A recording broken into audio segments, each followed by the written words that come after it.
So England have been fined after that game against the All Blacks at the weekend. A few words on that. Jerome Garces is going to be refereeing the final. A few words on that, and then a little bit of Rugby World Cup gear that has come into me. So I'll start off with this Haka a bit. It seems to be all over the news at the moment. England have copped a fine. I think it's £2,000 for their V crossing the line, the halfway line in the pre-match warm-up stuff for that game against the All Blacks. It's an interesting one because there's been a lot of, I don't know if it's misreporting or at least people misinterpreting what the deal is with this. I would say, firstly, from me, just my personal opinion, I thought that was awesome, man. The V as opposed to just a flat line, yeah, absolutely, go, man. That's cool. That's the reaction to the Haka, which is a challenge. So it's definitely a welcome change, at least for me, compared to just standing in a line. The previous week it was all the talk about singing a song over the Haka. I feel like most people don't feel like disrespected by that. That's the kind of purpose of the Haka. If one of my lights is running out of battery. If you're from New Zealand, you probably know like we do Haka for kind of many occasions. Like on my first day of high school, they welcomed us as new students with a Haka. So it's a positive thing, definitely not a negative thing. Even if you are not a fan of it in the rugby context, I did a video yesterday about the most viewed content for the Rugby World Cup, and the top two videos for the 2019 Rugby World Cup are Haka related videos, not game highlights. Haka. So the fine part, but I should say, just with regards to the disrespectful thing, they had on the news here in New Zealand like a multicultural expert who like specializes in the field of like Haka. And even for the Ireland game, he was like, "This is awesome. This is your cultural response to the multicultural challenge. So more power to you." So I don't think that angle is a thing. The main thing about the fine is they just stood past the halfway line. And that part you're not allowed to do. That's just a thing. Back in the days, the teams used to get right up into each other's faces. I guess World Rugby decided that wasn't a good look. Maybe worried that it was going to end up in a brawl. I don't think it ever did. But yeah, the All Blacks are not allowed to cross, or any team doing a cultural performance, cultural challenge, I think it's called in the regulations, can't cross can't cross their 10-meter line, and the receiving team can't cross halfway. That's just simple as that. Either side would get fined for doing it. So what makes it a bit ridiculous is the fact that the World Rugby social media team is promoting that as, man, this was awesome, look at this, check this out. And then on the other hand, they're getting a fine. So that's where I think World Rugby makes themselves look a bit foolish. I know it's a big organization. If any of you guys have worked for a big organization, you probably know that often the left hand doesn't know what the right hand's doing. If you guys follow Squid's Rugby, which you probably should do, he's had issues where he's been working with World Rugby's social media team to promote World Rugby's content, and then on the other hand, World Rugby's lawyers have been telling him to remove his own content because it contains their footage. So, big organization, you got the killjoys on one side and the happy campers on the other. So, yeah, I think that's where they've kind of looked a bit silly. I couldn't find any instances of New Zealand getting fined since those rules came in for crossing that line.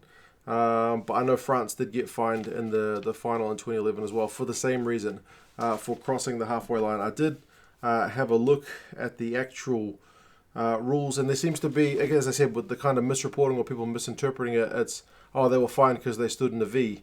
The rules don't say you have to stand any particular way. It just has to be behind the halfway line. It basically says if only one team is performing a challenge, no player from the performing team may cross their own 10-meter line, and no player from the team receiving the challenge may cross the halfway line. It is not mandatory for the team receiving the challenge to face it. So you can basically do whatever you want.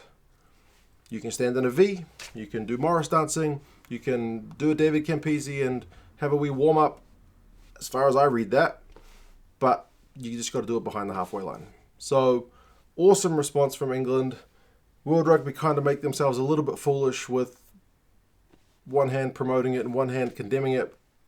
But again, it's not the condemning of the actual V. That part was cool. It's just the fact that they stood in the wrong place. So, yeah, that's kind of my take on it. If you want to read the full rules, it's not a long thing about cultural challenges. It just talks about, you've got to organise it prior. If both teams are doing it, they've got to stand in the right place. If one team's doing it, they've got to stand in the right place. It doesn't say there's any specific requirements for anything else. So, yeah.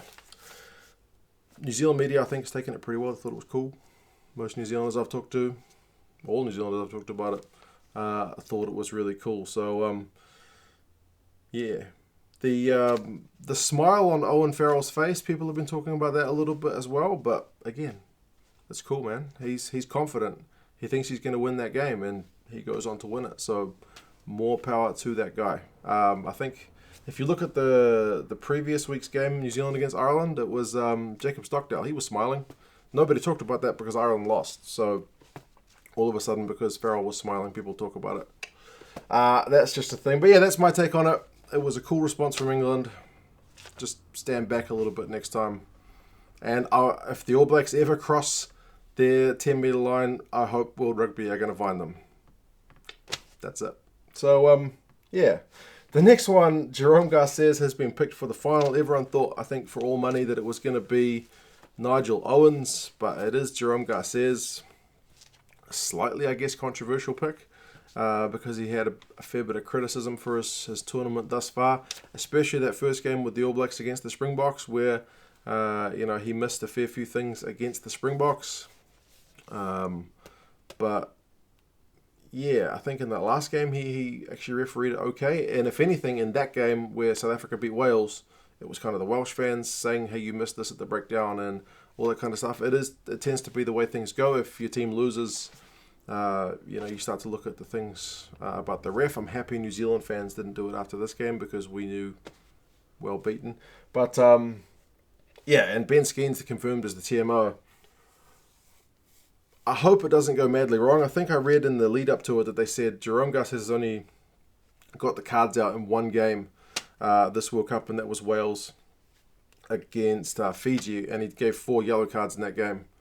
But apart from that, every other game, no cards. The semi-final, no cards. I don't even think, did we even go to the TMO in that semi-final?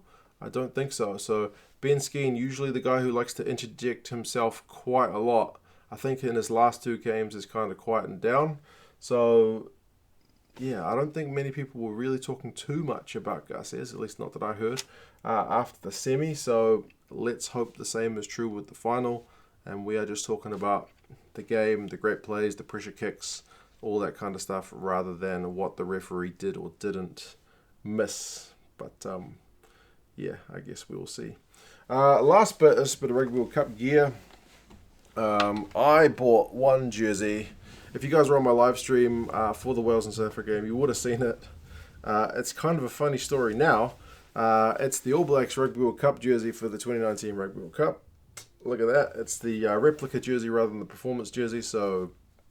But they had a supporters jersey as well, which does kind of look like a Hawaiian shirt. So it's the middle one. It was on clearance the day of the semi-final. That maybe should have told me something. This was already on clearance the day of the semi-final. So, yeah. But that's all good. It's a pretty nice looking jersey now that I've got it. The fabric is not the nicest to the touch. Maybe the performance jersey is a bit better. It's a little bit scratchy, but it seems like a lot of the Adidas jerseys are a wee bit like that. At least the Super Rugby teams can be like that. So, yeah, second All Blacks jersey for me. I think it's my third in my life. I had one as a kid, but goes alongside that one back there. So yes, and the other thing is a package that I got from Jeremy. Thank you, Jeremy. I haven't opened it yet. It has been sitting here for a few days. Jeremy has been across in Japan at the Rugby World Cup and picked up a little bit of, I guess, World Cup kind of stash. Ooh, that's not the package. It's it's kind of a soft packaging with like recycled paper, and I ripped the package wrong, and it's just blowing dust in my face. But it's not what was in the package. It was just the protective wrap. Yeah, keep up the good work, mate. Thank you for that, Jeremy. He sent me a Japanese magazine, which I probably won't be able to read. I can read a fair bit of Chinese, but I can't read much Japanese, even though some of the characters are the same.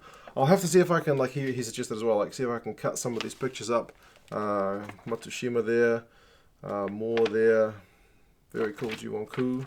Very cool, man. I appreciate that. I'll see if I can cut some of those bits and pieces up and yeah, put them around the place. It'd be nice to get that kind of stuff. And I can see it's Hello Kitty, so I guess that's no doubting that it's from Japan when it's Hello Kitty related. Wow. Look at that, Japan Rugby Hello Kitty. That is amazing. And it's copyright from the JRFU.